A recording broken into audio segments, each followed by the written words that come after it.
Algunos de los aspectos físicos.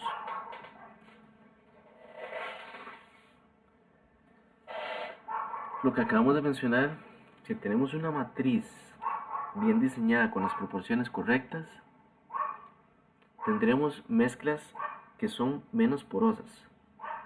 Si hay mezclas menos porosas, vamos a evitar que ciertos agentes como el agua, o en este caso, por ejemplo, en Estados Unidos tenemos un problema de congelación. Por dicho, nosotros no lo tenemos, sin embargo, sí podemos tener cambios bruscos de temperatura. Entonces, esos cambios de temperatura y humedad, bueno, en este caso hielo y hielo, podrían hacer que la matriz del concreto rompa. Entonces, si queremos aumentar la durabilidad, una mezcla más densa, menos porosa, una buena proporción de piedra y arena. Y agentes químicos también. Igual, tiene que ver con el punto de vista de porosidad. Y lo que queremos es evitar, en este caso, a la hora que sean mezclas más densas, que ingresen esos agentes químicos que nos puedan afectar a la hora de combinarse con la pasta, a la hora de combinarse con el cemento. Algunas de las características que debe tener un agregado para ser usado en las mezclas de concreto, en este caso la fotografía nos indica algún lugar donde producen agregados. Aquí parece que es arena que trajeron a alguna construcción. Tienen que ser resistentes a la compresión, resistentes a la abrasión e impacto, y para eso tenemos normas de laboratorio. Tienen que ser durables también, resistir agresiones físicas y químicas, tienen que ser limpios, y esto termina siendo también muy importante, no reactivos. Si tenemos una fuente de agregado que nos puede reaccionar, tanto con lo que son los compuestos del cemento, hasta la misma agua, es un agregado que no podemos utilizar. Que tiene que tener una forma apropiada, porque se tiene que distribuir de buena forma en la mezcla de concreto y una textura apropiada. Y esto es muy importante, bien graduados. Bien graduados tiene que ver con la granulometría del agregado que veremos en próximas sesiones. Pero esa graduación, esa cantidad de finos, esa cantidad de diferentes tamaños es importante para llenar, para que las partes pequeñas llenen los huequitos más grandes que hay y entonces forma esa mezcla densa. Ok, volvemos a lo que habíamos visto anteriormente.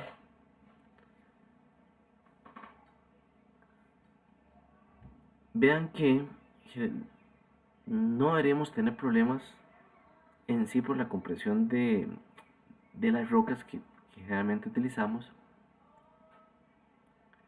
si ellas, porque ellas se comportan mecánicamente bien. Entonces, generalmente las rocas tienen un buen comportamiento en la compresión. Pero ¿cómo las podemos medir? Ok. Hay una prueba que se llama abrasión en la máquina de Los Ángeles. Vean que se puede diferenciar en dos tipos. La C131 es para agregados menores de 37.5 milímetros. La 535 es para agregados superiores a los 37.5 milímetros. Generalmente lo que nosotros aplicamos en el laboratorio, pues trabajamos con agregados pequeños, en la que es menor a 37.5 y en este caso sería la STM-C131. La STM-C131 nos da una idea de la abrasión que tiene ese agregado al ser expuesto durante diferentes ciclos al impacto. Ese impacto se da mediante ciertas esferas. Ok, abrasión en la máquina de Los Ángeles, lo que les comentaba. La abrasión en la máquina de Los Ángeles es un tambor. Se le coloca una cantidad de 5.000 gramos, o sea, 5 kilogramos, y la misma norma nos indica qué graduación, o sea, qué granulometría armada debería tener ese material. Aquí podemos ver una fotografía donde el material ya está listo para ser colocado y luego le ponemos una cantidad de esferas. La cantidad de esferas depende de la granulometría que pudimos armar, y esa granulometría que pudimos armar depende también del material, de los tamaños que tenga. Ok, luego Este agregado es colocado en la máquina de Los Ángeles por 500 revoluciones. Entonces, ¿qué son que esas 500 revoluciones? Se coloca en la máquina da 500 vueltas y luego de esas 500 vueltas lo que tenemos que hacer es detectar de esos 5000 gramos que inicialmente teníamos cuánto tuvimos de pérdida. Y para eso lo que hacemos es que lo tamizamos en una malla de 1.7 milímetros conocida como la malla número 12. Es un procedimiento que se hace seco y posteriormente lavado. ¿Y qué es lo que nos va a indicar? La diferencia entre la cantidad inicial de los 5000 gramos a lo que tenemos después de esas 500 revoluciones, pues tenemos un porcentaje de pérdida. Y ese va a ser nuestro porcentaje de abrasión. Existe la norma ASTM C33 y la menciono otra vez C33. La C33 lo que nos dan son parámetros físicos que tenemos que cumplir para agregados o parámetros mínimos. Podemos compararla con esa norma y podemos identificar si nuestro agregado está cumpliendo o no para ser aplicado como un material para la fabricación de concreto hidráulico. ¿Ok? Estamos de este lado, del lado derecho, las 500 revoluciones, el peso de la muestra inicial menos el peso de la muestra final, o lo que se retuvo, entre el peso de la muestra inicial por 100 nos da ese porcentaje de pérdida. Sin embargo, vean que, y eso también lo pueden ver en la norma STMC 33, dice que el porcentaje de pérdida no debe ser mayor a un 40%. Sin embargo, un 40% es un valor muy alto. Por ende, la mayoría de nuestros agregados van a cumplir con esta norma. También está, si quisiéramos evaluar ese agregado desde el punto de vista de tenacidad, es exactamente igual, solamente que en este caso no son 500 revoluciones, son 100 revoluciones. Y en este caso no se lava, simplemente a las 100 revoluciones se saca el material, se tamiza en la malla número 12 y vemos para su cumplimiento si es inferior o si es superior al 10%. Esto es muy interesante porque vean que se hizo un estudio sobre los porcentajes de abrasión en diferentes partes del país. Tenemos resistencia a los 28 días, resistencia a los 56 días. Y vean qué interesante es esto. Lo interesante es que, por ejemplo, este que está en amarillo, el quebrador de Ochomogo, tuvo un porcentaje de abrasión alto, 31.8. Sin embargo, una resistencia a los 28 días en megapascales de 32.7, siendo uno de los más altos. Conclusión, un valor de abrasión menor no significa una mayor resistencia a la compresión. Por lo menos para el estudio puntual que se hizo acá. Si se requieren estudios adicionales sobre la resistencia a la abrasión, las normas establecen otros. La STMC 418, la resistencia a la abrasión ya en sí de lo que es el concreto endurecido mediante chorro de arena,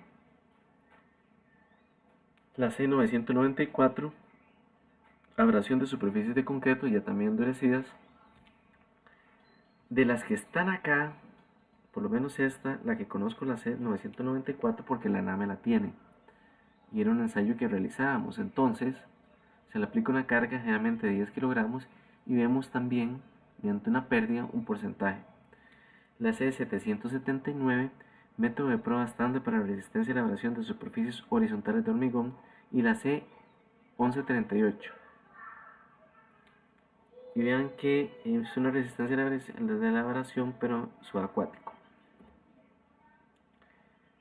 Concretos durables. Queremos concretos durables, queremos agregados durables. ¿Cómo podemos tener agregados durables? Necesitamos que esos agregados soporten ¿qué? Los fenómenos físicos y también químicos. ¿Cuáles son los fenómenos físicos que nos pueden afectar? Cambios de temperatura, congelamiento, descongelamiento. Ok, recordemos, congelamiento, descongelamiento no tenemos a nivel de nuestro país, pero sí pueden haber cambios fuertes de temperatura. Un lugar, por ejemplo, como Liberia. Días sumamente calientes, noches frías, podrían afectar nuestro concreto. Ciclos de mojado, secado en agua, soluciones salinas. Necesitamos también agregados que son limpios de impurezas orgánicas, que sean perjudiciales. Recordemos que cuando estamos analizando también lo que es el agua, hablábamos también de impurezas.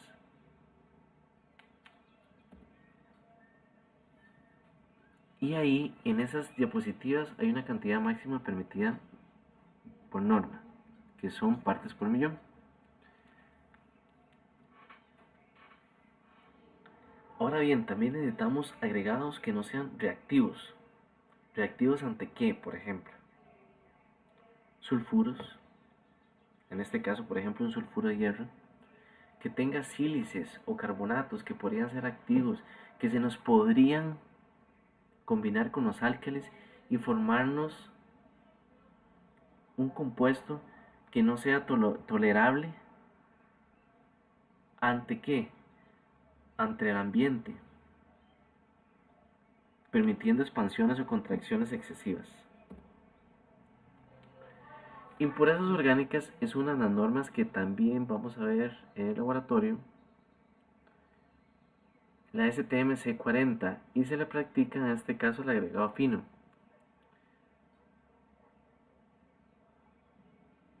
Entonces, la norma lo que nos dice es: obtenga una muestra de lo que es la arena,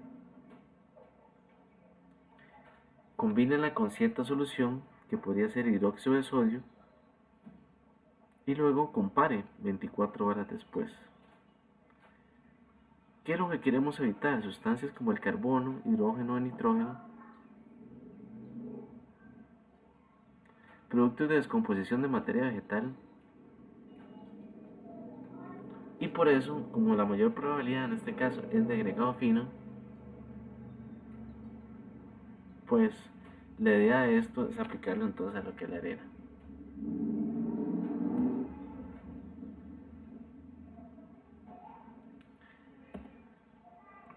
Aquí hay una breve descripción de lo que es el ensayo de impurezas orgánicas en una botella de vidrio graduada. Entonces colocamos una muestra de 130 mililitros de agregado. Este agregado que inicialmente tuvimos que haber reducido mediante una norma que es la 702C702. De esos los reducimos hasta 450 gramos y posteriormente tomamos una muestra de 130 gramos o 130 mililitros y la colocamos en esta botellita que está acá. Vean que la botellita tiene una concentración de hidróxido de sodio del 3%. Y luego llenamos hasta los 200 mililitros. Eso lo hacemos un día. 24 horas después comparamos con un vidrio estándar y vemos si, y esto es un ensayo que es cualitativo, no cuantitativo, menciono otra vez cualitativo, notamos si el vidrio estándar nos indica que tenga impurezas. Vean que en este caso se hicieron mediante la botellita no es como de vidrio, es como un chupón, pero hay una comparación final de las muestras. Se puede utilizar un patrón, un color patrón, pero también el vidrio estándar, como les mencioné. Lo comparamos contra ese vidrio estándar y vemos a ver, y lo que teníamos anteriormente, si la muestra tiene o no menos o más de 500 partes por millón. ¿De acuerdo? Ok. Este es el que sí podemos utilizar, que es nuestro vidrio estándar. Más oscuro que el número 3, o sea, el 4 o 5, nos da una idea de que tenemos problemas. El 3 es el estándar. Pero también podemos utilizar, o la misma norma nos referencia a otras pruebas que podríamos utilizar para verificar si realmente podemos utilizar este agregado o no. ¿Qué efecto nos podrían dar? Podemos utilizar una arena que esté contaminada, pero podría darnos problemas a la hora de fraguar el material, de hidratar el cemento, de que se deteriore el concreto por algún tipo de partículas que realmente podría reaccionar